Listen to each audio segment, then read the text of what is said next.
Sejam muito bem-vindos ao primeiro episódio. Doideira, né? A gente teve o episódio 00, né? Que foi o anterior, que você provavelmente já tem assistido. E esse é o episódio realmente segundo que a gente está gravando, que a gente vai contar realmente a origem de tudo. Quem somos nós, aonde quero chegar, aonde ele quer chegar e o que a gente faz, tá?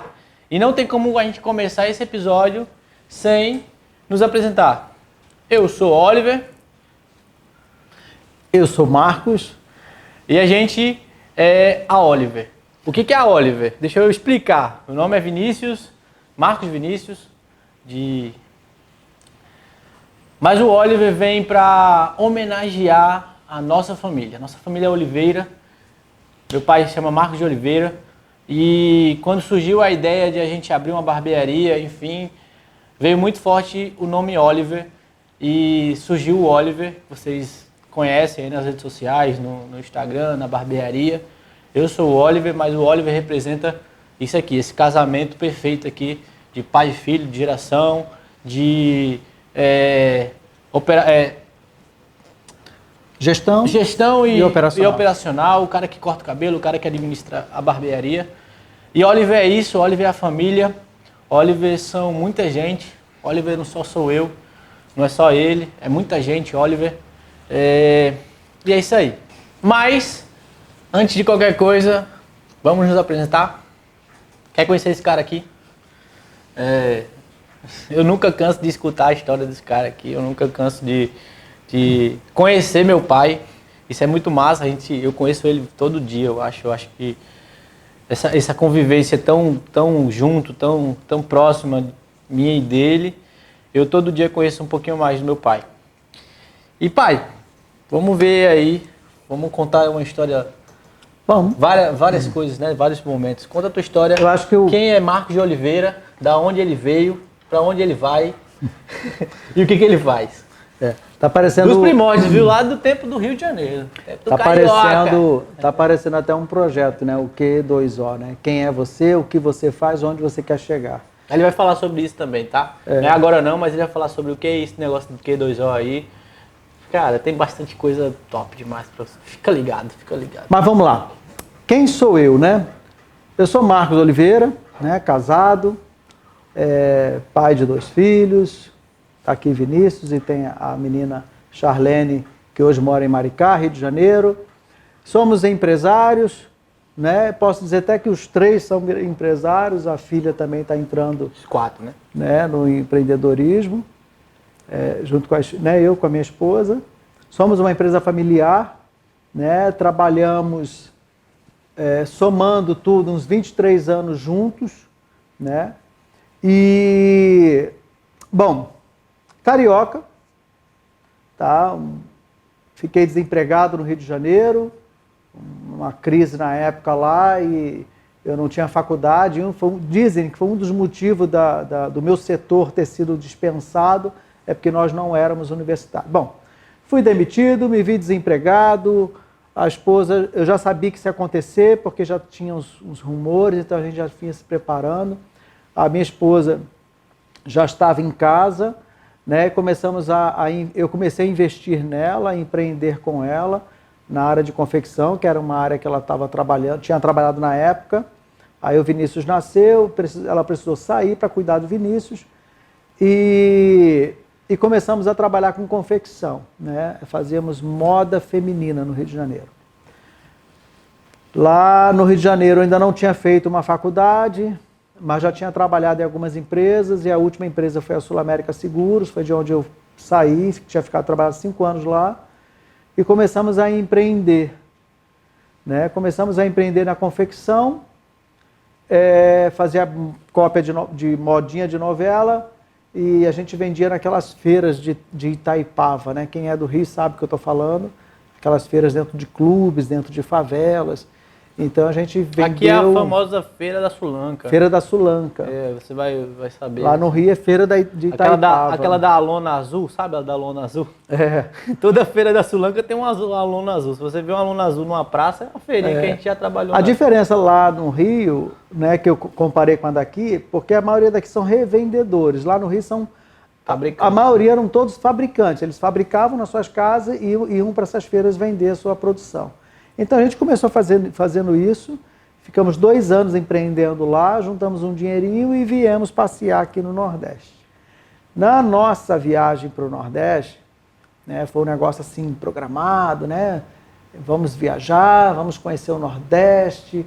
A gente ia com uma outra família, né? E tinha no Piauí também.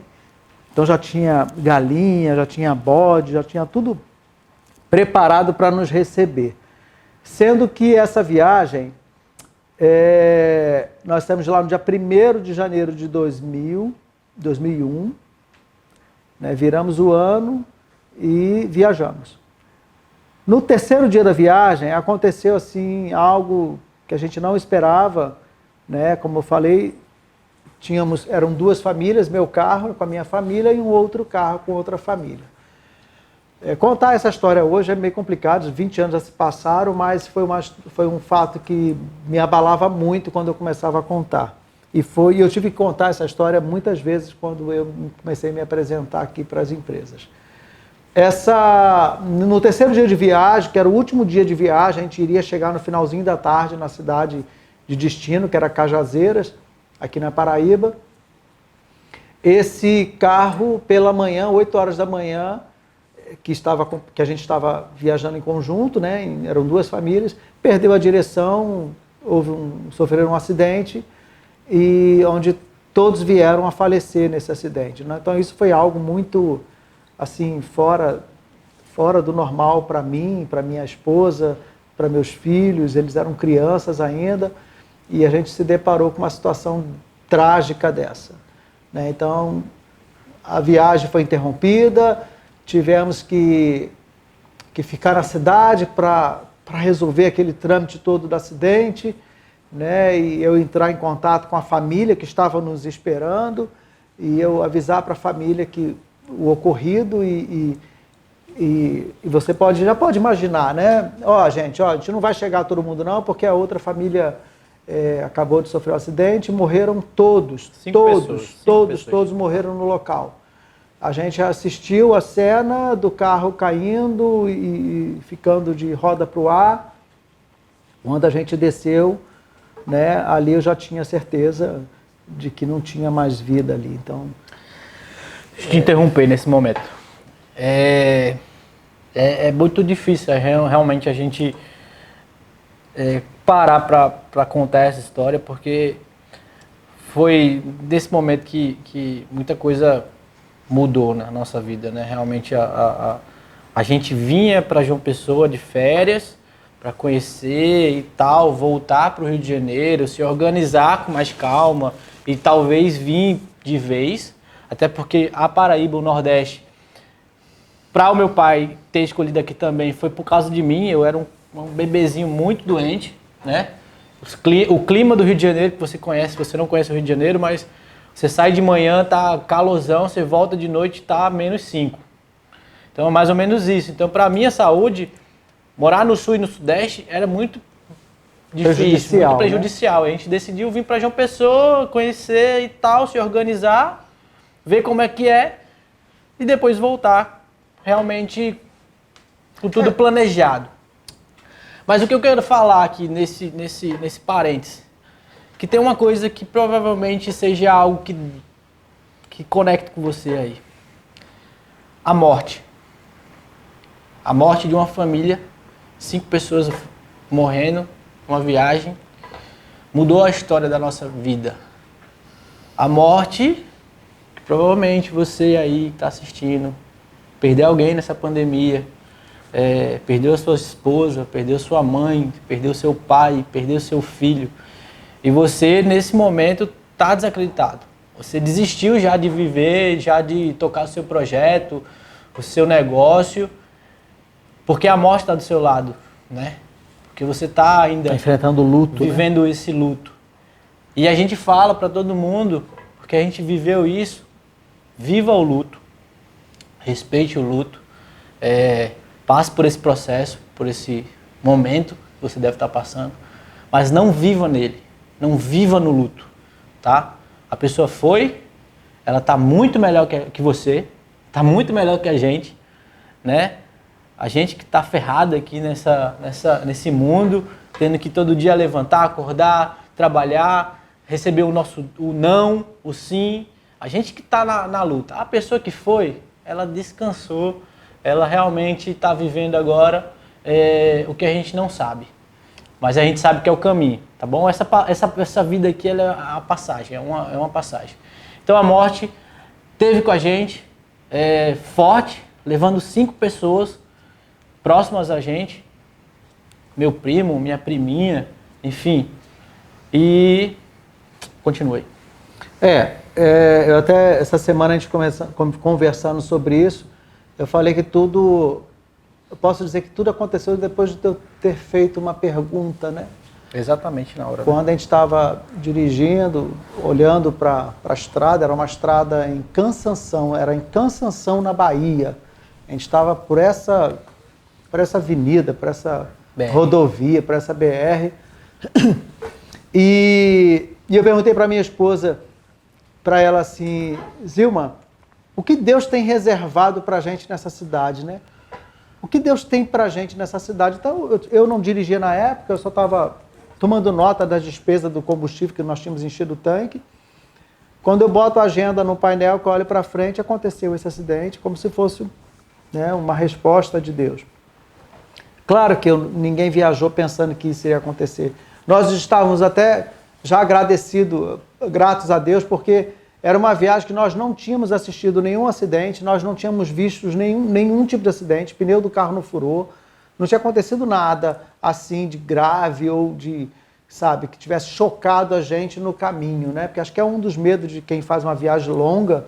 Minha esposa estava recém-habilitada, nunca tínhamos feito uma viagem para fora, e a gente fazia uma viagem do Rio de Janeiro para Paraíba, 3 dias de estrada, dormindo à noite, claro, só dirigia durante o dia, parava para almoçar, a gente lanchava no carro mesmo, ou então quando parava nos postos.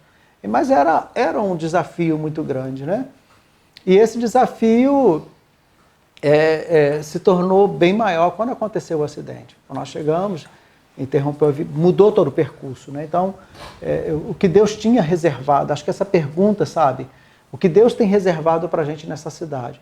A gente já sabia que seria, né? No nosso plano era vir, conhecer, como ele falou, voltar, né? Organizar as coisas e vir morar, porque o clima daqui era melhor para eles, né? Eu estava muito estressado no Rio, o Rio estava muito complicado, o mercado de trabalho estava saturado, eu estava muito cansado do que a gente fazia e como a gente vivia lá no Rio. Então, morar no Nordeste seria muito bacana. Vamos passar 1 ano, 2 anos, a minha casa não era própria, não der certo, voltava. Quando você planeja um negócio, sabe, que você pensa assim, vai ser assim e assim vai ser legal, porque se não der certo a gente volta, é muito bacana. Agora, quando você entrega o seu dia, né, a sua vida nas mãos do Senhor e pede para que Ele cuida, para que Ele tome conta, então você tem que estar preparado para tudo, né? Porque eu hoje, né, 20 anos depois, eu sei que tem um propósito nisso tudo, né? Tinha, né? O que Deus tinha reservado para a gente era muito além do que a gente poderia imaginar.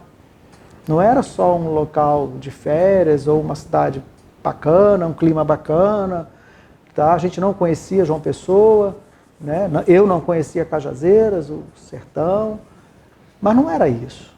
O que Deus tinha pra gente aqui era um trabalhar, um quebrar, sabe? Você chegar numa cidade como turista e depois você se ver residindo na cidade, você carioca, estando no Nordeste, como eu já falei no outro episódio, você se sente, muitas vezes eu me sentia assim, sabe? O preconceito falava mais alto, o cara já achava que era um malandro mesmo, sério. Muitas das vezes o cara, o que você está fazendo aqui? Por que você está aqui? Conta aí a sua história. Quando eu começava a contar a minha história, que era uma história de tragédia, né, o cara chorava do meu lado, o empresário chorava. Ele ficava caramba, como é que vocês superaram isso? Como é que vocês estão superando isso?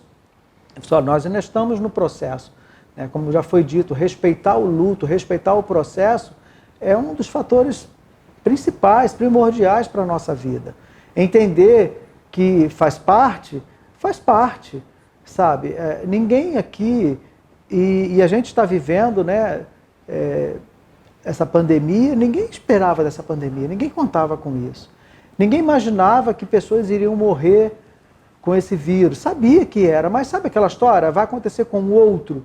E aconteceu com pessoas muito próximas a gente. Então, você lidar com a morte, lidar com a perda, lidar com o desconhecido, lidar com algo novo acontecendo na sua vida, sabe? E pior, longe da família. Longe da minha família, dos meus amigos, sabe? Daquelas pessoas que você poderia tocar e sentar e chorar. Sabe que você está longe de tudo e todos, né? No meu caso, a minha esposa ainda tinha 2 irmãos que moram aqui, que nos acolheram aqui, mas não eram irmãos chegados assim, a gente não tinha vínculo, porque eram irmãos que ela teve quando criança e se distanciou, então ela não criou laço, não tinha vínculo. Isso foi construído. Então ela sofria calada do jeito dela e eu sofria do meu jeito. Então isso foi algo assim, fora do normal. Eu nunca tinha vivido o que eu vivi. Tá? Chegamos em janeiro, em fevereiro já tínhamos feito uma viagem para cá, para João Pessoa, para conhecer. Aí fizemos mais uma outra viagem, resolvemos morar em João Pessoa e não Cajazeiras. Por quê? Como nós éramos da confecção, precisávamos de acessórios, de aviamento, e lá em Cajazeiras não tinha. As pessoas compravam e esperavam uma alternativa, né? Um táxi, um carro e trazer. Ou então botava na empresa de ônibus e a empresa de ônibus deixava lá na rodoviária. Ou seja, se eu tinha a escolha, né, de morar aqui ou lá, vamos morar onde é mais fácil, mais acesso, né? Poder de mercado, tudo era mais favorável aqui. Bastava a gente conhecer uma pessoa aqui, tínhamos 2, os irmãos dela, por parte de pai. Então eles arrumaram uma casa num bairro aqui próximo, um bairro bem periférico mesmo, não foi no centro, não foi... Mas fomos morar lá e de boa, era o que dava pra gente, nós não tínhamos dinheiro para viver na Paraíba. Nós estávamos com dinheiro de férias. Então era o dinheiro que iríamos gastar nas férias e voltar, né? E tivemos que tomar a decisão. Então, uma boa parte desse dinheiro foi trazer a mudança do Rio para cá. O que pôde trazer na mudança. O que dava para trazer, né? O que dava para trazer na mudança. Era o basicão do basicão. Então veio nessa mudança, o dinheiro zerou. Eu precisei de dinheiro para pagar o primeiro aluguel, né? E agora, o que fazer? O que fazer, tudo tomada de decisão, sabe? Você morar numa cidade diferente, não conhecer ninguém, o que fazer? Tem uma máquina de costura? Vamos confeccionar, vamos fazer roupa, né? Como eu já disse, a gente procurou um balcão Sebrae. Lá no balcão Sebrae, foi orientado a gente não fazer o que a gente queria fazer. Porque se nós fizéssemos aquilo que fazíamos no Rio, que era moda feminina, nós não teríamos sucesso, porque nós tínhamos uma concorrência muito forte aqui no Nordeste, que é Caruaru, Santa Cruz, porque eles vendiam roupas muito bacanas com um preço muito barato. Então eu não tinha como produzir e competir com eles. Então o que eu fazia no Rio não dava para fazer aqui. Foi me dada uma sugestão de eu montar uma loja de roupa branca, olha só, loja de roupas profissionais brancas, que era uma moda que estava acontecendo aqui, que era um vestuário para a área médica. Mas eu não tinha dinheiro nem para pagar o aluguel. Então imagina você montar uma loja, comprar matéria-prima e etc, investir, empreender. Eu não tinha nome para fazer crédito, não existia MEI na época, eu não tinha nem dinheiro para abrir empresa, né? Eu vim para passear e decidi ficar, né? E ver até onde eu suportaria ou aguentaria. Bom, tinha muito do trauma de ter visto o acidente acontecer e não querer também voltar mais de carro, né? Porque a gente veio de carro. Eu tinha esse problema. Negócio, tinha o trauma, tinha também a convicção que Deus tinha algo pra gente aqui. Deus estava querendo ensinar. Meus pais eram recém-convertidos ao cristianismo, né? A gente lá no Rio de Janeiro não éramos cristãos. Quer dizer, éramos cristãos, mas nós não éramos... Resumo, deixa eu voltar aqui, você acaba confundindo. Nós tínhamos 1 ano de convertido lá, né? E 1 ano depois a gente viajou para cá, então já chegamos convertidos ao Evangelho aqui, certo? Então a fé estava muito fresquinha, né? Eles criança, né? Eles seguiam, nos acompanhavam. E essa fé que a gente tinha no Senhor, que Deus tinha um plano para a gente, isso aí era fato, como eu disse. O que Deus tem reservado, aconteceu tudo isso, eu já sabia que era um tipo de resposta. Mas sabe aquela resposta que não era aquela resposta que você queria ouvir? Sabe? Não era algo que a gente esperava acontecer, mas aconteceu, e agora que aconteceu, e aí? Vida que segue, né? Vamos tocar o barco para frente. Vamos viver o luto? Vamos. Chorei muito, sofri muito, passei pela depressão, dei uma banda nela e toquei o barco para frente. Minha mulher fazendo a mesma coisa do jeitinho dela, as crianças sofrendo do seu jeito, eram crianças, mas tinha gente ali para poder dar um suporte. E eu tive que decidimos ficar, não voltar. A questão de não voltar de carro, realmente eu tinha muito medo. Como eu já disse, eu não dirigia, quem dirigia era minha esposa. Então eu não queria voltar e correr um risco sozinho agora com ela e as crianças. E já que estávamos aqui, então vamos ficar aqui. Vamos ficar 1 ano, a minha casa estava lá, no Rio de Janeiro. Se em 1 ano não acontecer nada, a gente volta, a gente dá um jeito e volta. Né? Deus vai fazer a provisão. Ficamos 5 anos.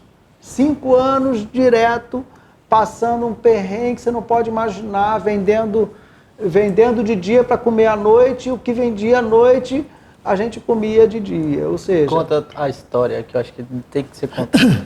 O dia do seu aniversário. Onde você estava no dia do seu aniversário? Quando a gente decidiu se mudar, foi acho que em fevereiro, aí fizemos a mudança para cá, né, só com a nossa mala. E esperamos uns 15, 20 dias chegar a parte da mudança do Rio. E ficamos morando nessa casa, algumas pessoas emprestaram algumas coisas, me emprestaram uma panela, um banco. Eu tenho esse banco até hoje guardado lá em casa. E uma emprestou não sei o que e tal, e fomos tocando as coisas lá. Só que a gente não tinha o que fazer, não tinha dinheiro, não tinha máquina, não tinha... E eu ia fazer o quê? Procurei emprego, nada de arrumar emprego. Minha esposa fazia sacolé. Din-din. Que aqui é chamado din-din. E ela fazia bem gostoso na época, que hoje eu digo que é o din-din gourmet. E ela fazia lá, há 20 anos atrás, a gente não sabia que era o din-din gourmet.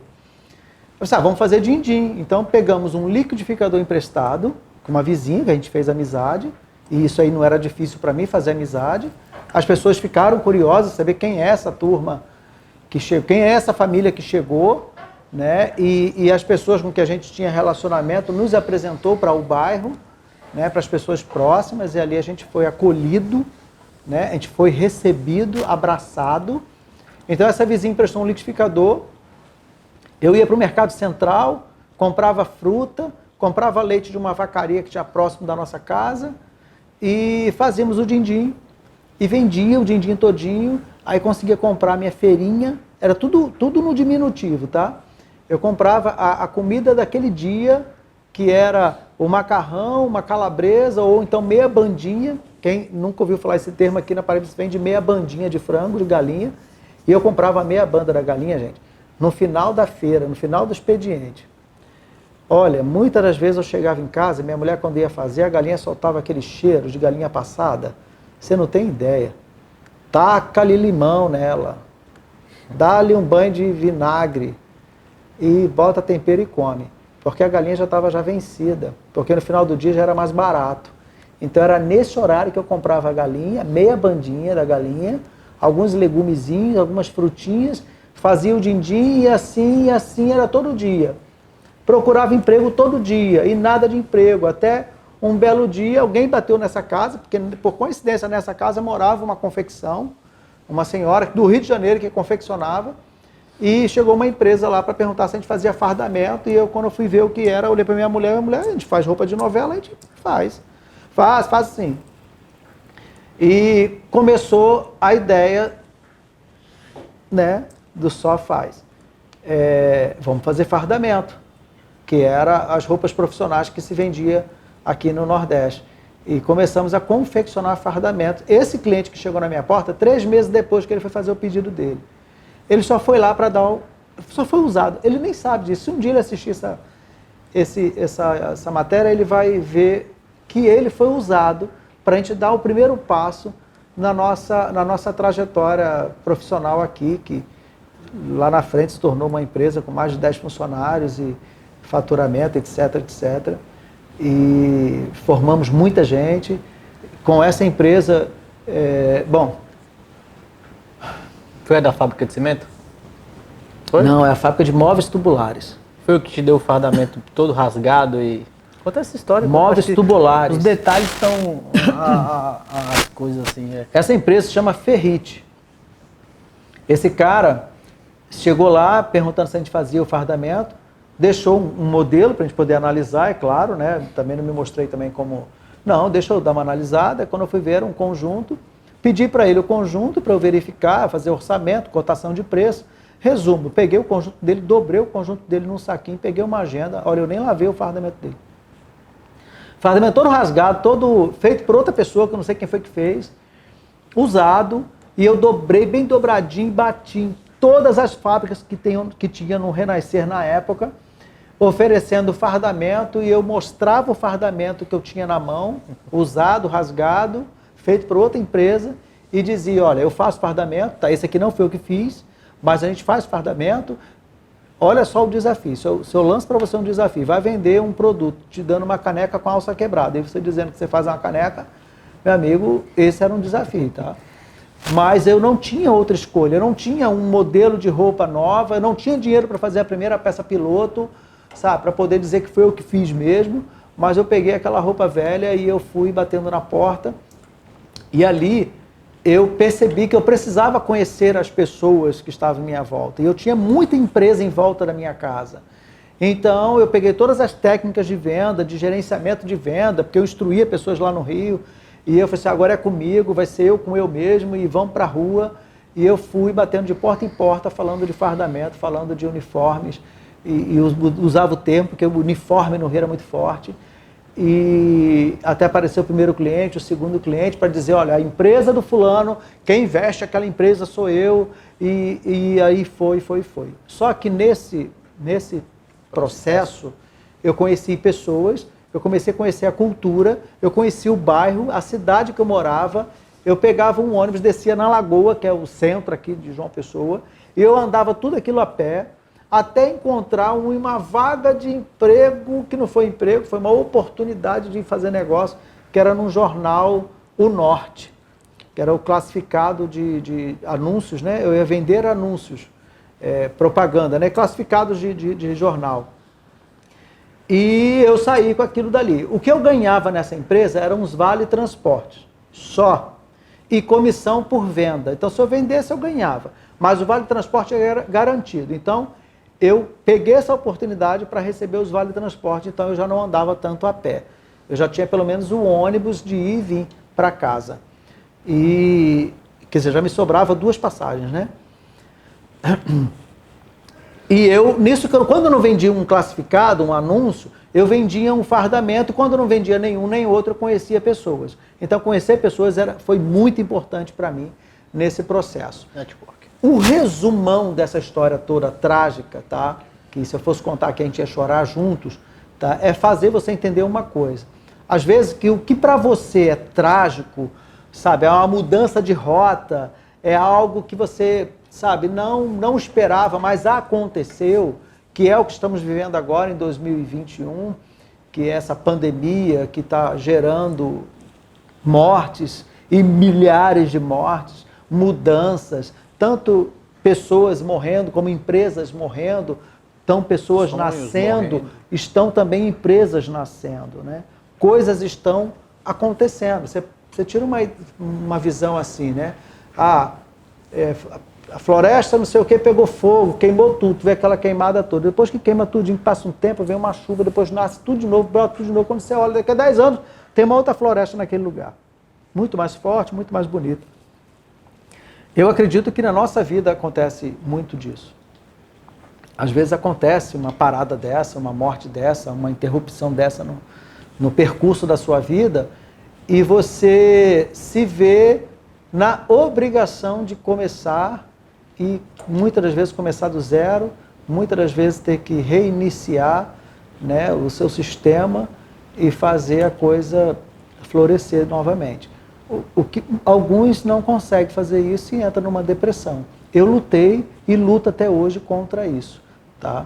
Essas doenças psicológicas, essas doenças da mente, que hoje está muito forte, você sabe o que eu estou falando, provavelmente você tem sintomas disso, né? Desse medo todo que a gente está vivendo. Muitas vezes eu tive medo de sair de casa e eu não saí de casa, fiquei em casa, eu respeitei o medo, não peguei o carro, preferi ficar em casa, fazer meu trabalho home office, e muitas das vezes eu não tive vontade de sair do quarto, mas ali eu tive coragem de sair do quarto, porque eu sabia que se eu ficasse, eu poderia amanhã estar fazendo morada dentro do meu quarto. E isso eu sabia que eu estava lutando contra a depressão. Então, é uma doença que passou pelos meus processos aqui, pela minha vida, e a gente vem superando. Eu digo que eu prefiro superar todos esses sistemas, esse medo todo, fazendo coisas, agindo, fazendo algo novo. Por isso que muita desse programa, né, desse canal está sendo Só Faz. Porque ao invés de eu ficar pensando, como já foi falado, se eu focar no problema, se eu ficasse focando só no meu problema, tá? Eu aqui não conheço ninguém, ninguém me conhece, coitadinho de mim, me vitimizando, eu não teria feito nada, tá? Eu digo isso porque eu convivo com as pessoas que me receberam aqui em 2020, em 2000, tá? E essas pessoas continuam, muitas delas, do mesmo jeito, tá? E eu digo, eu não vim para cá com uma mala, com dinheiro na conta. Não foi nada disso não. Chegamos literalmente com dinheiro de viagem, o dinheiro acabou e agora vamos vender din-din para comprar a feira de amanhã. Era a feira de amanhã. Não tenho vergonha de dizer que muitas vezes eu fui para o mercado e aqui tinham... Hoje eu não vejo mais isso, eu sinto até saudade disso. Eu ia para o mercado, Vinícius, você era criança... A gente passava primeiro em todos os corredores que estava sendo oferecido degustação. Aquela bolachinha, aquela torradinha com creminho, com requeijãozinho, com quisuco, sabe? Eu comia todos que estavam nos corredores. Depois eu ia fazer minha feirinha. E a minha feira eu via o fundo do carrinho.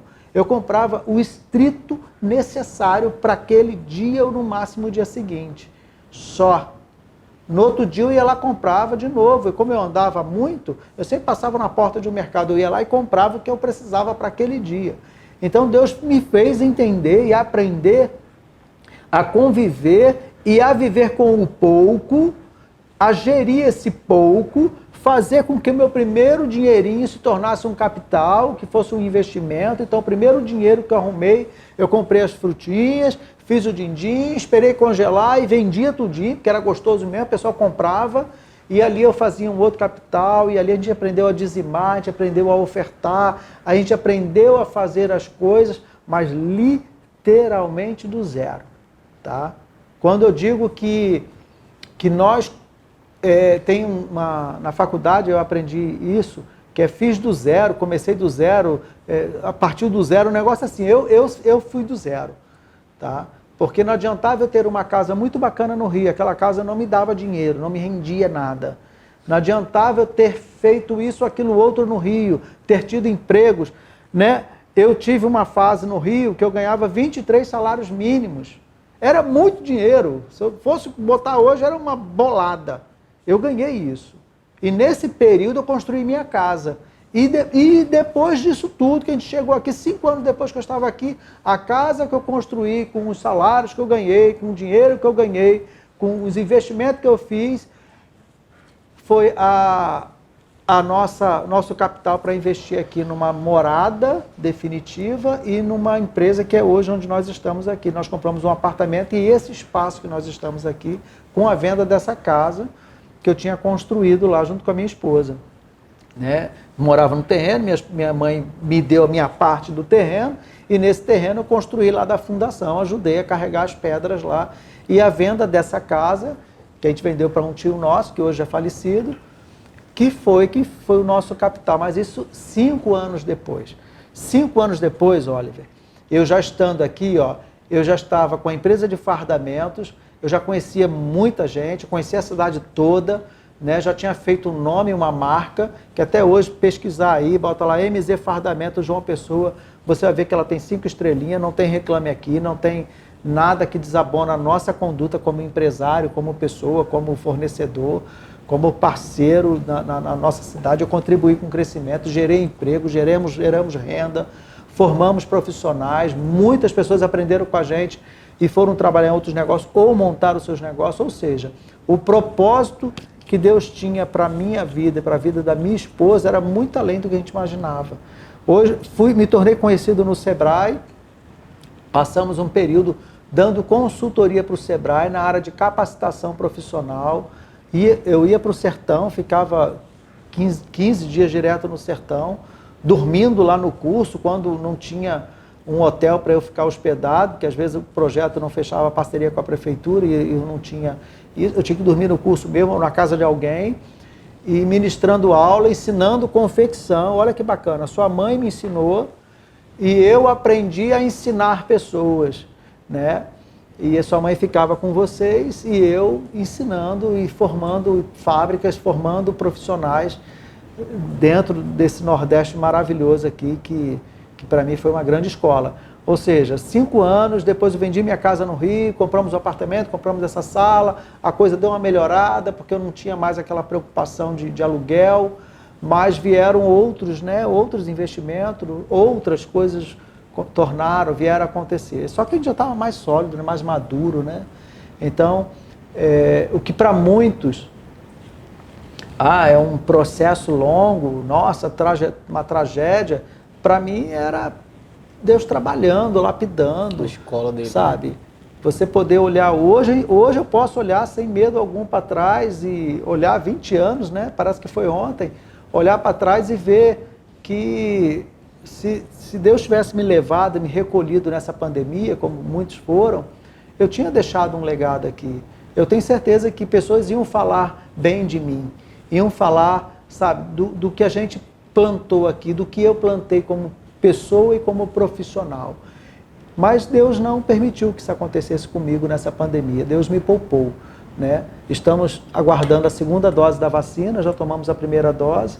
Tivemos já a doença, já pegamos o Covid, mas graças ao nosso bom Deus foi super leve, foi suportável, né? Em compensação, perdi amigos mais chegados que irmão, perdi pessoas da família, conhecidos. Uma dessas pessoas foi quem nos acolheu aqui, que foi Jane, né? Um prazer falar o nome, citar o nome dela, a pessoa dela, que foi quem abriu a porta dela para nos servir o primeiro café da tarde. Foi essa pessoa que a gente aprendeu a amá-la, a conhecê-la, a abraçar a família dela, as filhas tudo pequena, hoje já são todos adultos, mas perdemos essa pessoa, né?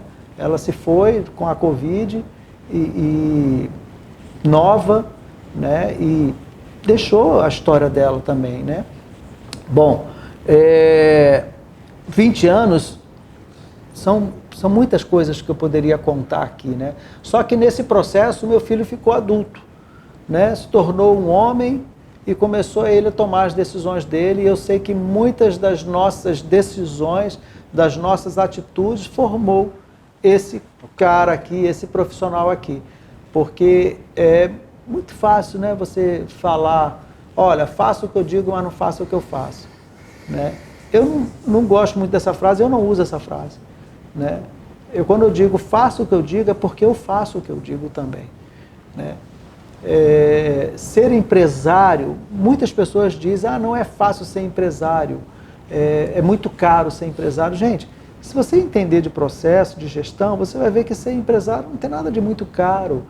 Eu não consigo vender esse produto aqui porque os impostos são muito... Gente, se você quer vender esse produto aqui, e se você não colocar os impostos que são embutidos, que tem que ser embutido, você até vai vender rápido, porque você vai vender barato, né? Mas no final você não vai conseguir comprar o produto de volta para repor seu estoque. Então aprenda uma coisa, seja o que for que você vai fazer, seja bolinho, coxinha, empadinha, torta, bolo estruturado, seja confecção, roupa, se eu não colocar, tá, todos os custos operacionais aqui nessa camiseta, que por sinal foi confeccionado pela minha empresa, que é a empresa patrocinadora oficial aqui do podcast, a MZ Fardamentos, se eu não colocar esses custos, eu não sobrevivo. Então, por muitos anos, Oliver, a MZ Fardamentos ela foi vista aqui na Paraíba como uma empresa de fardamentos das roupas mais caras. A gente, comparado com as outras empresas de fardamento, a gente era o mais caro do mercado. Só que o que eu falava para o meu cliente, que eu tenho esses clientes até hoje. Olha, não é que eu seja caro, mas você quer me encontrar ano que vem? Você quer renovar seu fardamento com a minha empresa ano que vem? Então eu preciso me manter em pé. Para eu me manter em pé, eu preciso de cobrar os impostos que eu pago. Porque quando eu comprei a matéria-prima lá em Recife, eu tive que pagar a alíquota de diferença de imposto. Isso tem que estar embutido no meu produto. Então não adianta eu te vender barato hoje e amanhã você não me encontra no mercado. Aquele negócio, né? Quem paga o imposto é o cliente. É o cliente. E todos os clientes, eu sou consumidor, eu sei disso. Quando eu compro uma água mineral numa loja, ou quando eu compro uma água mineral no menino que vende na rua, eu pago um preço. Quando eu compro essa mesma água mineral lá no aeroporto, eu pago ela 10 vezes mais cara. Mas eu sei que o custo operacional para aquela água ser vendida no aeroporto, ele é mais caro. Quando eu compro um refrigerante aqui, eu compro um refrigerante no shopping, por que no shopping é mais caro? Eu sei que eu estou pagando pelo local que eu estou consumindo. Então eu tenho que entender maturidade suficiente para entender que o meu produto não pode ser vendido pelo preço do meu concorrente. Dependendo de onde você está, você vai quebrar. Você só vai trocar figurinha. Então eu sempre passei isso para o meu cliente demorou um pouco a entender, alguns deles me trocavam por um outro mais barato, compravam uma farda mais barata. Não, mas eu estou com uma proposta aqui mais barata que a sua, fique à vontade. Porque na minha concepção eu entendia que eu não tinha que vender barato porque você queria comprar mais barato. E infelizmente, muitas dessas pessoas, dessas empresas que cobravam mais barato, não estão no mercado. Hoje elas não estão no mercado e naquela época elas estavam vendendo barato porque provavelmente elas estavam sonegando o imposto. Eu não digo nem sonegando, Oliver, sabe? Mas muito disso acontece, Tudo né? bem. Tipo, eu quero fazer algo, eu quero começar um negócio, mas eu já quero começar de forma, sabe, com jeitinho. Não, vou deixar de pagar isso aqui, vou deixar de pagar isso aqui, porque eu vou chegar lá mais rápido. Mas o processo, aí que tá a falha. Você se dispôs a começar um negócio, a montar um negócio, e muitas das vezes colocar até seu nome, e você está começando com jeitinho, vou deixar de pagar esse imposto aqui, porque eu sei que eu posso faturar mais. Peraí, você quer empreender, você quer começar? Comece certo, véio. Pague o que é devido, dê de César o que é de César, sabe? Dê o que é de Deus, o que é de Deus, dê de César o que é de César. Quer começar sem pagar imposto? Nem começa. Quer começar com jeitinho brasileiro? Nem começa. Porque você pode até chegar onde você quer, mas não vai ser com uma base sólida, né? Olha, pegando essa fala dele, eu não costumo usar muito esse pensamento, porque eu posso estar rotulando alguma coisa. Tá? Olha só, eu tiro talvez por experiência própria. Muitas das vezes você não faz a coisa certa, Oliver, porque você não sabe. Isso. Não foi lhe passado. Eu tenho certeza, você é um caso diferente, porque você começou a empreender comigo junto.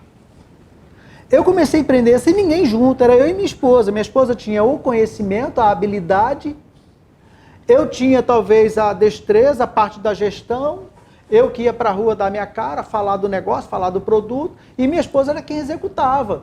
Só que quando eu chegava da rua, eu botava a mão na massa e ia lá cortar, riscar, costurar, sentava numa máquina, ela sentava na outra, dobrava, empacotava, você me ajudava a dobrar e empacotar.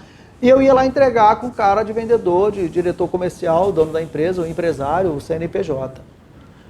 Só que muitas partes do processo eu não entendia. Então, muitas coisas eu não fazia. Quando eu formalizei a empresa, eu tive um primeiro contador, Carlinhos, o nome dele. Carlos, um amigo meu. Esse cara me falou um negócio que eu tomei aquilo como uma verdade. Olha, não quer pagar mais caro lá na frente, então faça a coisa certa hoje. Tá? Se você tem funcionário, pague tudo que ele tem que receber. Os impostos, o INSS, o FGTS, assina a carteira dele, faça tudo. Fez hora extra, receba.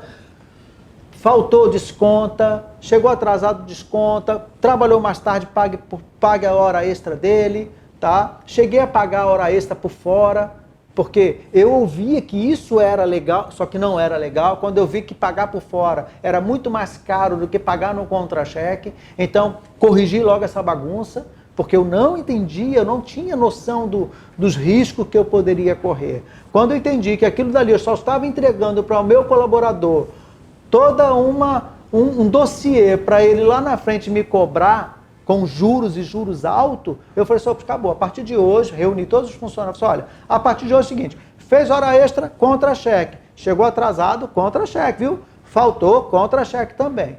Sabe por quê? Eu entendi que num contra-cheque de um funcionário, não existe só pagamento sem descontos, faltas e atrasos. Todo mundo falta, todo mundo atrasa. Por que que muitas empresas passam a vida toda e depois chega um funcionário, 10 anos trabalhou com ele, aí ele leva uma fortuna sua? Porque você passou 10 anos com ele não pagando o que devia ser pago, não dando o direito dele e achando que estava ficando rico com isso. Só que quando ele sai com o direito de receber aquilo que não foi pago devidamente. Então eu aprendi com o contador o seguinte, o tempo é agora. Você está trabalhando comigo, você vai receber tudinho. Todos os meus funcionários recebiam tudo que tinham que receber. Quando eles saíam, eu fazia a rescisão deles, eles iam embora feliz para a casa deles lá, e não tinham o direito de me cobrar nada na justiça. Então eu ter 20 anos como empresário, e eu não ter reclamação trabalhista, não tenho cheque sem fundo de cliente nenhum meu, eu não tenho uma duplicata que não foi paga, não existe isso, né? É raro. Sabe por quê? Eu aprendi... Certo pelo certo. Que se você faz a coisa certa, bicho, você vai muito longe. Se você começa dando jeitinho, esse arrumadinho, esse trocinho... Você vai rápido, né? Você até chega rápido, mas você não chega sólido, você racha, você quebra no meio do caminho. E você deixa uma marca muito, muito forte. E o que acontece? E hoje em dia, principalmente, que a internet... Você não tem como você dar um jeitinho e ficar escondidinho. A internet vem e te coloca realmente... Não tem. Tá brilhando, posso estar suando, é isso mesmo. Aqui não vai ter filtro, eu não quero filtro. Sabe? A gente vai se policiar bastante aqui no que a gente vai falar, mas a gente quer falar para as pessoas aquilo que elas precisam ouvir e entender. A minha história, sabe? A minha trajetória, talvez eu vá contar toda ela no decorrer disso aqui tudo. Talvez lá no 10º episódio eu possa estar trazendo à memória algo que aconteceu que tenha relação com o que a gente está falando. Porque 20 anos não conseguiria nunca resumir em uma hora. Já se passaram 45 minutos eu aqui contando a parte da minha história. Mas eu nunca vou conseguir contar toda ela. Sabe por quê? Ela está em construção ainda. Ela não terminou. Ela não terminou. O dia que o Senhor me recolher, aí sim a minha história terminou. Pode ser que ela vai ser contada por outro. Tá? Se o Oliver quiser continuar contando a minha, só que ele vai contar a história, agora não vai... Meu pai fazia assim, meu pai me contava assim. Vai ser tudo passado. Eu hoje ainda estou aqui, eu estou podendo falar, e eu quero amanhã, eu quero o ano que vem, eu quero daqui a 10 anos estar contando histórias. Histórias reais, fatos. Eu quero fazer com que você empreenda com conhecimento, com segurança. Amigo, não tem. A gente tem, a tua irmã está empreendendo lá no Rio de Janeiro, se viu desempregada na pandemia, fez um curso online de bolo de confeitaria com uma professora daqui da Paraíba de João Pessoa, que ela não sabia que era daqui. Pai, olha, comprei um curso e a menina é daí. Quando a gente foi ver, era a irmã de um amigo nosso, que frequentava a nossa igreja, o irmão dela, cliente nosso, ou seja, olha que mundo pequeno. Charlene se torna hoje uma boleira lá, Charlene Silva Bolos. Confeiteira, bolos estruturados, com técnicas maravilhosas, que ela aprendeu com uma instrutora daqui, que é a Ladinda. Haná, queremos você aqui, tá? Pra gente trocar essa ideia. Vai ser um imenso prazer. Vai ser um prazer pra gente ter você. Prazer. Felipe aqui, Felipe Pinto. Sabe por quê? São empreendedores que também, eu já ouvi a história dela, eu acabei de assistir um podcast dela, ela contando a história dela. Empreendedor que tem história, agora história com relevância, sabe? Com conteúdo. Excelência. Não teve jeitinho, arrumadinho. Sabe? Tem tudo a ver com o que a gente faz, a gente quer fazer e a gente propõe. Então, o propósito desse podcast aqui é falar para você Você não tem nada, amiguinho, você não tem um real no bolso, você não tem dinheiro, estou desempregado, eu não tenho, aconteceu isso, Meu irmão, busca lá no fundo do baú, veja o que você tem, bota na mesa. É casado? Senta com a tua esposa, pode ser que ela tenha uma solução. Olha, a minha história, minha esposa tinha uma habilidade que ela fazia quando chegou lá no Rio de Janeiro para fazer o enxoval da irmã dele, que ela chegou grávida, e ela começou a vender din-din. Então, o que ela fez quando ela chegou no Rio de Janeiro, nós tivemos que fazer junto quando chegamos aqui na Paraíba. Olha que loucura. O mesmo din-din que ela vendia lá, a gente começou a vender aqui e começamos a ganhar o nosso primeiro dinheiro, profissionalmente vendendo din-din. Isso contando, ninguém acredita. Eu trouxe uma mala com roupas que sobrou das feiras, a gente acabou dando essas roupas, presenteando as sobrinhas, né, as pessoas que estavam próximas da gente. A gente não vendeu a roupa que a gente trouxe. Começamos a consertar roupa, começamos a fazer roupa, começamos a fazer de tudo. Na confecção, o que rolava de trocar zíper de calça suja, sabe? Fechar fundo de calça, meu irmão. Você não tem noção o que é você consertar roupa. Eu nunca tinha ouvido falar em conserto de roupa. No Rio de Janeiro, a roupa tá velha, você joga fora, dá para outro. Aqui não se conserta. Aí vamos fazer conserto de roupa. Até hoje tem gente fazendo isso. Quando a gente pegava aquelas sacolas de roupa, gente, parecia uma sacola de roupa velha, suja, fedendo, que olhava, tinha roupa usada, meu. O cara usou, tirou do couro assim, botou na sacola pra gente trocar o zíper, fedendo a xixi. Me poupa. Sabe? Peraí que minha preocupação é sempre com a imagem, tá? Mas isso a gente viveu. Minha esposa chorando. Por que você tá chorando? É muita humilhação, Mar. Olha, essa roupa tá suja. Como é que a pessoa bota para consertar uma roupa suja? Essa era a realidade. E o pior, depois que a gente consertava aquela trouxa de roupa, que eram trouxas que chegavam de roupa, que a gente dava lá o preço, a pessoa não dizia, nossa, cara, estava caro. Eu falei, me poupa. Você trouxe um monte de roupa velha, consertei todas elas, rasgada no sovaco, furada e zíper quebrado, e agora já está achando caro? Não. E eu parei, Senhor, não vim do Rio de Janeiro, não estou empreendendo para ficar consertando roupa velha, não. Acho que cada um faça a sua doação aí, mas isso nós paramos de fazer conserto de roupa, e começamos a confeccionar roupa sob medida e paralelo fardamento, aí a gente segmentou no fardamento, deixamos de fazer roupa sob medida e de conserto de roupa. Mas tudo isso é empreendimento. Abrir um parênteses aqui, que eu acho que vale muito falar. Nesse processo que ele teve, de chegada a João Pessoa, fazia algo no Rio de Janeiro e aqui em João Pessoa teve que fazer totalmente diferente, traz uma base para a gente falar sobre,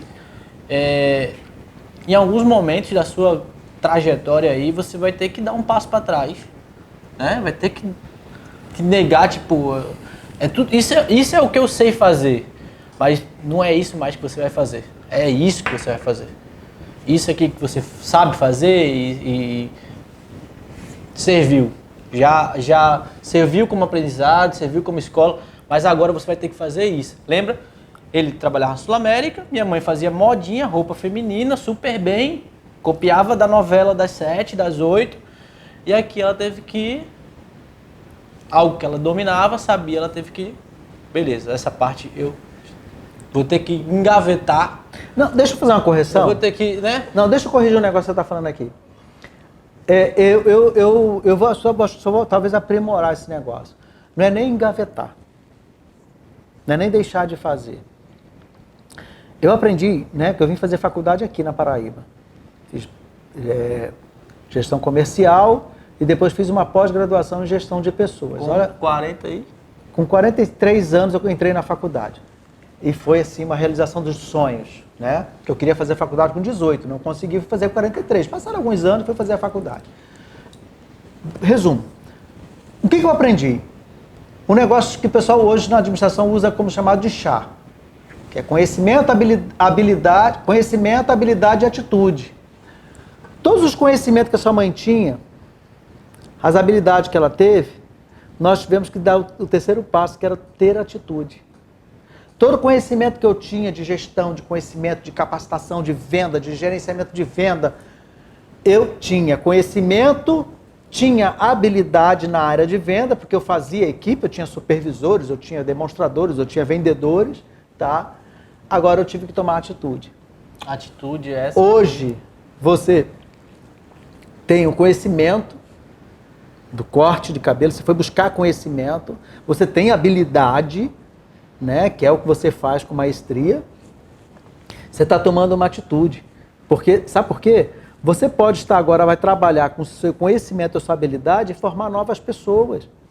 Não só ter a atitude de montar o seu negócio e ficar cortando cabelo todo dia. Porque eu já sabia desde o começo, tá, que ele não seria o barbeiro que iria ficar na cadeira ali atendendo o cliente de manhã, de tarde e de noite. Eu sabia que o negócio aqui era, mas eu não sabia o que é que seria, tá? Mas eu quero dizer, eu acho que essa conversa aqui, a gente vai ter que marcar um terceiro episódio para você contar a sua história. Porque a gente não quer que o negócio fique desse tamanho. Cansativo, né? Tá? A gente quer que você reflita sobre tudo isso, tá? A minha história é que ela sirva para você como uma reflexão, que você possa entender que parece que agora é o fim. Olha, só é o começo. E agora, o que eu faço nessa cidade tão longínqua? Não conheço ninguém. Oh, o que será de mim? Deixa de vitimismo, meu irmão. Bota a trouxinha debaixo do braço e vá buscar que o teu dinheiro está lá fora, não está dentro de casa. Só faz. Sabe? Vá buscar teu conhecimento e vá lá para a rua, meu irmão. Vai oferecer teu serviço, vai dizer que... eu não sei fazer nada. Eu costumo dizer uma coisa, eu não sei fazer nada, não sei o que, estou desempregado há muito tempo. O que você sabe fazer? Eu sei fazer uma faxina, então faça a melhor faxina. Sabe, uma dica que eu vou deixar uma dica nesse episódio. Você não sabe o que você é bom?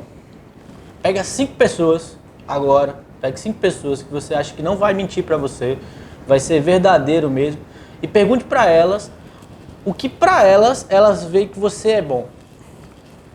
Pergunte para sua namorada, para sua mãe, para seu pai, mãe, o que eu sou bom? O que você acha que eu faço bem? Escute essas 5 pessoas. Que ali provavelmente você vai ter a resposta do que você realmente é bom e aonde você vai realmente empreender, sabe? Eu vou contar num próximo episódio, não vai dar nesse episódio aqui, um pouco da minha história. Ele contou a história dele, toda a ótica dele, e eu vou contar o que eu via com 6 anos. Isso tudo acontecendo, eu tendo que brincar no meio do caos, eu ter que criar o meu brinquedo, porque eu não tinha brinquedo, né? Minha maior ansiedade era que o caminhão da mudança chegasse para eu abrir a caixa de brinquedos e brincar com meus brinquedos que eu tinha no Rio de Janeiro. Mas eu tive que reinventar o meu brinquedo em meio a esse caos todo. Isso pra mim, cara, é troféu pra mim, sabe? Sabe a estrelinha em cima do brasão lá do seu time? Pra gente, a gente tem a mesma coisa. A gente tem um brasão, que é a família Oliver, e cada coisa que ele contou pra gente foi uma estrelinha que a gente colocou em cima desse brasão. E o campeonato não acabou. Só vai acabar quando Deus realmente nos levar. E a gente está nesse jogo, a gente entendeu a regra do jogo, né? Nessa trajetória que o senhor contou aí, de forma bem resumida, porque realmente é muita coisa, muito... São 20 anos, gente. Muitos detalhes. A gente teve que entender a regra do jogo, no lugar que a gente estava, porque a regra do jogo do Rio de Janeiro é a regra do jogo do Rio de Janeiro. A regra do jogo lá de Brasília é a regra do jogo de Brasília. A regra do jogo da Paraíba é a regra do jogo da Paraíba. A gente teve que entender. Então você, cara, que tá batendo cabeça aí, que provavelmente veio de fora e tá batendo cabeça aqui, entenda a regra do jogo. Quando você entender a regra do jogo, você vai aprender a jogar. E a gente teve que aprender a regra do jogo, entendeu? E quando eu falo engavetar, realmente um termo errado, mas a gente vai ter que, em alguns momentos da nossa vida, se reinventar. Sabe, o que a gente está escutando muito, um novo começo, uma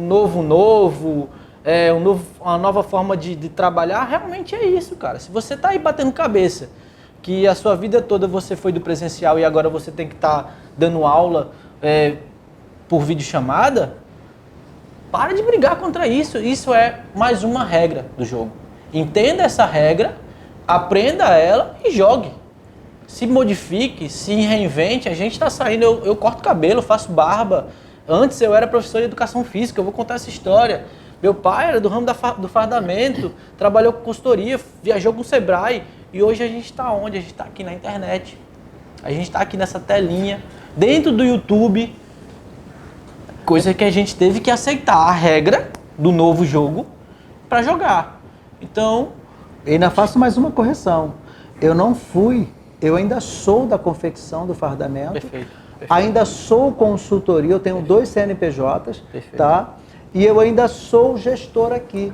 E estou entrando nesse mundo online. Porque o que parecia para mim brincadeirinha que o povo vivia no celular, eu falei assim, rapaz, esse pessoal não tem o que fazer não. Eu nunca tive olhado, eu nunca tinha conseguido olhar por essa ótica. Só que hoje, para mim, fico desesperado quando eu vejo uma pessoa com um talento maravilhoso esperando, bota uma placa bonitinha na sua porta, esperando alguém ler aquela placa, anotar aquele telefone e ligar para ela para pedir lá, fazer a sua encomenda. A gente já sabe que não funciona assim. Até funciona, mas limitado demais. Eu preciso fazer com que as pessoas entendam que o meu processo de 20 anos, olha, eu estou me dando prazer, estou me dando o direito de contar para você o que foram 20 anos. Que se alguém tivesse me contado, se o senhor tivesse dito para mim, ó, você vai passar 20 anos na Paraíba, você vai passar por altos e baixos, muitos baixos e alguns altos, tá? Mas 20 anos depois, tá? Você vai começar a contar essa história para o mundo. Porque eu sei que eu estou contando para o mundo. Hoje a gente deve ter aí, sei lá, 10 visualizações, eu não sei quantas visualizações, eu não estou nem um pouco preocupado. Quantas pessoas estão vendo, vão assistir o nosso episódio, o lançamento, eu não sei, não estou preocupado. Mas eu sei que daqui a 10 anos isso vai estar eternizado. Quantas milhares de pessoas vão ouvir histórias de chegada do zero e tornar um negócio do zero, se tornar um negócio muito promissor, tá? Que gerou emprego, gerou renda, sabe? É isso que a gente quer fazer. A nossa preocupação, se você está preocupado em olhar para números, tá? É que você está no lugar errado, tá? Se você se preocupar em ouvir os fatos, as histórias, talvez ela te responda algumas perguntas que estão aí na sua cabeça. Talvez eu já tenha dito para você o que é que você tem que fazer. Como eu já disse no primeiro episódio. Nós temos só 10% para te entregar. Os 90% é seu. É contigo. É você e você. Ainda lhe digo, querendo alguma informação, você pode ir lá no meu direct, na minha rede social e perguntar. Porque eu sou acessível ainda. Eu questionava muito esses caras, sabe? Os caras que a gente segue. Que você manda mensagem, chama ele de feio, o cara nem responde. Mas eu entendo que hoje ele não tem mais acesso. Porque o cara tem milhares de seguidores, ele tem milhares de perguntas. Então eu digo para você, eu ainda estou acessível. Porque eu não sei se daqui a 1 ano, 2 anos, 10 anos, eu vou estar inacessível. Eu vou estar com dificuldade de responder minha rede social. Eu estou entrando agora, gente. O Sofaz está me colocando num mundo que eu não conheço. Mas eu sei que ele existe. E eu sei que ele é o futuro. Tá? Não tem volta. Se você está esperando a população ser vacinada para voltarmos ao normal, eu só faço a pergunta, o que é o normal para você? O meu neto hoje tem 1 ano e 3 meses. Tá? Ele vai ouvir essa história sendo contada na escola dele. Quando ele tiver aquela matéria, história geral do Brasil, do mundo, ele vai ouvir falar dessa pandemia e ele vai lembrar. Talvez não, né? Mas meu pai e meu avô estavam nessa época. Eu nasci em plena pandemia. E a gente não sabia o que essa pandemia poderia causar nos recém-nascidos. Você pode imaginar como é que o nosso coração estava na mão, tá? Mas isso é fato, não tem mais volta. Então, se você está pensando que vai voltar ao normal, esqueça. Ou você se reinventa, ou você se adapta, ou você para estudar. Ah, não estou fazendo nada, estou desempregado. Ou eu estou... Aproveite essa fase de descanso, em casa, porque eu não posso sair, estou em home office, não sei o quê. Agora estou assistindo Netflix de manhã, de tarde. Meu irmão, eu até gosto de Netflix, sou assinante, assisto, tá? Mas eu digo para você, se você tem tempo para ficar assistindo filme, dedica pelo menos 1 hora do seu dia para você buscar conhecimento. Seja ele gratuito, seja ele pago. No primeiro episódio, o Vinícius falou que nós não temos nenhum arrasta para cima, mas eu tenho certeza, eu não tenho dúvida disso, que daqui a algum tempo a gente vai estar mandando um arrasta para cima para você comprar um produto nosso, sim. Sabe por quê? A gente não está aqui só para fazer carinha bonita. O nosso objetivo também é fazer com que nós colocamos para fora o conhecimento que nós adquirimos. Deus poderia ter me levado na pandemia e eu só tenho ensinado aquelas pessoas, porque eu consegui ensinar pessoas a formarem negócios no ramo de fardamento. Mas eu quero fazer isso acontecer em grande escala. E eu sei, e eu só sei que pela internet eu vou conseguir. Então, o meu projeto de montar um curso de confecção industrial para você se tornar um fabricante de fardamentos profissionais, ele não está esquecido, eu não joguei ele fora. Ele está aqui na minha mesa. É o próximo passo. Agora eu vou fazer da maneira certa, do jeito certo, na hora certa, com as pessoas certas. Ah, mas existe isso? Existe. Eu poderia ter feito agora na pandemia de qualquer jeito. Sem profissionais, sem técnica, sem câmera, sem filmagem. Sabe, botar uma câmera aqui, um celular. Eu tentei fazer isso. Eu tenho um monte de vídeo gravado. Mas não é isso que a gente quer entregar para você. A gente quer entregar para você um negócio com excelência. Porque em tudo que eu colocar minhas mãos, eu pedia, Senhor, aonde eu colocar minhas mãos, meus pés, que eu possa ser bênção. Que eu possa ser, sabe, uma pessoa que faça a coisa acontecer. Então eu quero entrar aí na sua casa, você está me ouvindo no seu carro, sei lá, como é que você está escutando essa minha fala, eu quero dizer para você, aonde eu estiver colocando minhas mãos, meus pés, o que eu me propor a fazer, eu quero fazer com excelência e que seja próspero. Para mim e para você. Se tudo que eu contei para você aqui foi encheção de linguiça, eu sinto muito. Mas se para você foi algo que motivou você, eu alcancei meu objetivo. E se tem 100 mil pessoas assistindo e só uma pessoa se sentiu assim, beleza, eu alcancei meu objetivo. Tá? Então eu quero dizer para você que eu estou muito feliz em compartilhar essa história, tá? Um pedaço dessa história, um pedaço de 20 anos, que você foi contado agora em 1 hora. Tá? Eu quero dizer para você o seguinte, daqui para frente eu tenho certeza que a cada convidado que sentar aqui, a cada, sabe, história real que a gente vai trazer para cá, a cada conhecimento, a cada informação que a gente trazer aqui, você pode ter certeza que a gente vai dar uma arrematada, um ponto bem forte e fazer com que você se torne um empreendedor mais empoderado e encorajado. Nós não queremos formar empreendedores aqui acovardados, com medo do desconhecido. O desconhecido, ele faz você encarar, ele faz você avançar. Tá? Então a gente vai te apresentar aí algumas dicas, vai contar algumas histórias para você dar o próximo passo. E Oliver, está sendo um prazer estar compartilhando essa troca de vivência aqui, 50 com 25, essa troca de experiência, tá? Isso está sendo para mim assim, muito prazeroso. Tá? Eu não imaginava que a gente iria empreender juntos ou que iríamos trabalhar juntos, lado a lado, assim. Mas está sendo muito bacana essa troca de experiência, né? Você está ouvindo o que você viveu, do que você viu.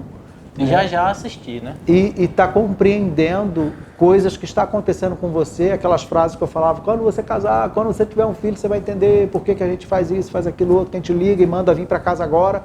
Você agora está entendendo, os pingos no i estão se encaixando. Então, a nossa proposta aqui é essa, eu espero que eu esteja falando com um monte de pais, e eu espero que eu esteja encorajando esses pais a investirem nos seus filhos, porque é a geração, são eles que vão tomar conta da minha cidade, são eles que vão tomar conta dos negócios que eu venho a deixar aqui, dos empreendimentos, dos investimentos. Pai, né? Eu não tive tanta herança como esse cara vai ter, mas que ele faça com maestria, que ele e a irmã dele saibam aproveitar tudo que nós deixamos.